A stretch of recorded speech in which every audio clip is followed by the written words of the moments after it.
Multiplying numbers in scientific notation. 2.5 times 10 to the 6 multiplied by 2 times 10 to the negative 6. What you want to do with these is you want to line them up.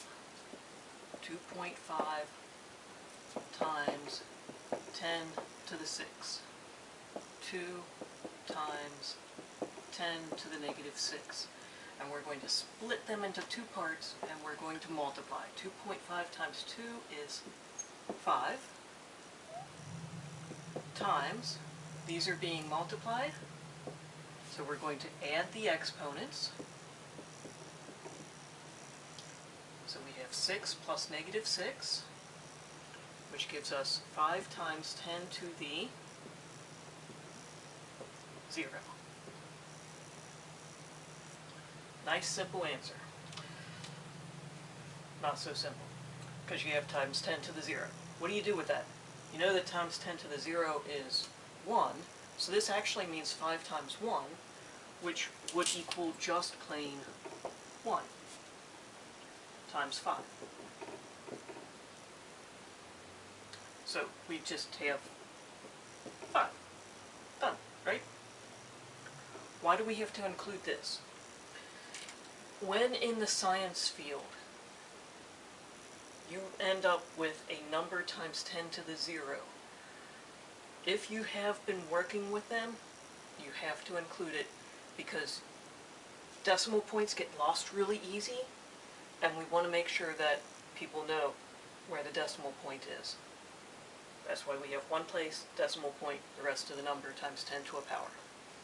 And this is telling us that the decimal point is right after that first number. Done. Over there, we have division.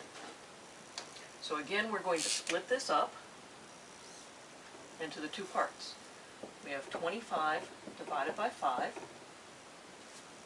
times 10 to the negative 4 divided by 10 to the negative 9.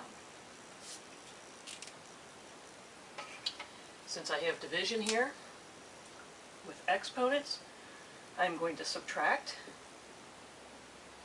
my exponents according to the rule.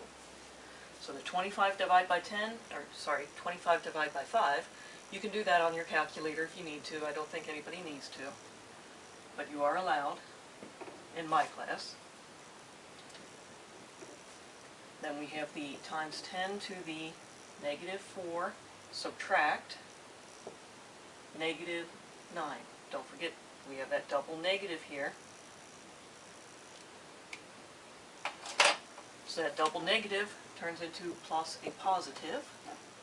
So that's negative 4 plus 9,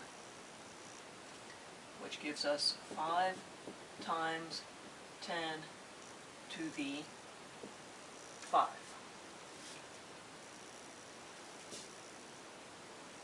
And there's my answer. Two really quick problems.